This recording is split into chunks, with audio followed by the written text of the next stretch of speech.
بسم اللہ الرحمن الرحیم۔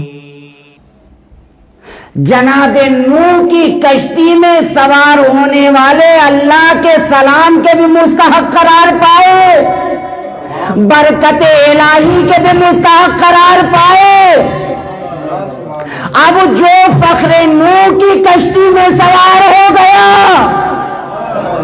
جو اہل بیت کی کشتی میں سوار ہو گیا، برکتیں اس کے چاروں طرف گھومیں گی۔ اور اسی لیے جناب صدیقہ طاہرہ خطبہ فدق میں فرماتی ہے، اگر دنیا ولایت علی پر جمع ہو جاتی تو یاد رکھو آسمان سے برکتوں کے دروازے کھل جاتے۔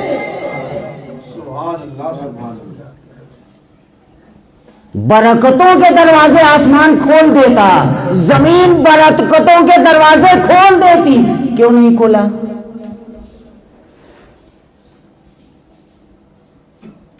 پوری امت مسلمہ آج در بدر بھٹک رہی ہے، وجہ کیا ہے؟ اہل بیت سے رشتہ نہیں ہے۔ یقین جانیے، اہل بیت علیہ السلام سے رشتہ نہیں ہے۔ اگر رشتہ ہوتا تو یہ امت نہ بھٹکتی۔ یہ میری بات نہیں ہے، بلکہ فیصلہ تو روز ازل ہو چکا تھا۔ حدیث قدسی ہے، لو اجتمع، اگر لوگ ولایت علی کے اوپر جمع ہو جاتے تو خدا جہنم ہی پیدا نہ کرتا۔ جہنم کس لیے پیدا کیا ہے؟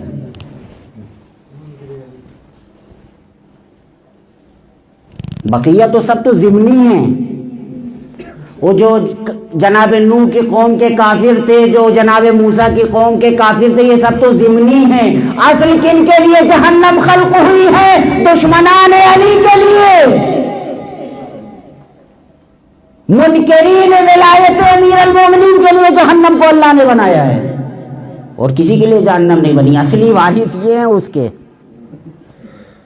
جیسے جنت کے اصلی وارث کون ہیں؟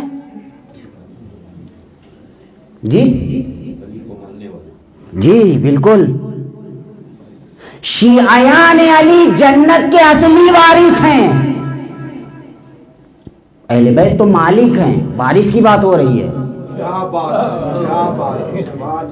اہل بیت کا منزلت، ان کا مرتبہ بھول جائیے۔ شیعیان امیر المومنین وارثین جنت ہیں۔ جس طریقے سے یہ وارثین جنت ہیں، اسی طریقے سے دشمنان امیر المومنین علیہ السلام وارثین دوزخ ہیں۔ بقیہ دوسرے لوگوں کو جو عذاب ہوگا، ان کے صدقے میں عذاب ہوگا۔ لبیک یا حسین، لبیک یا حسین،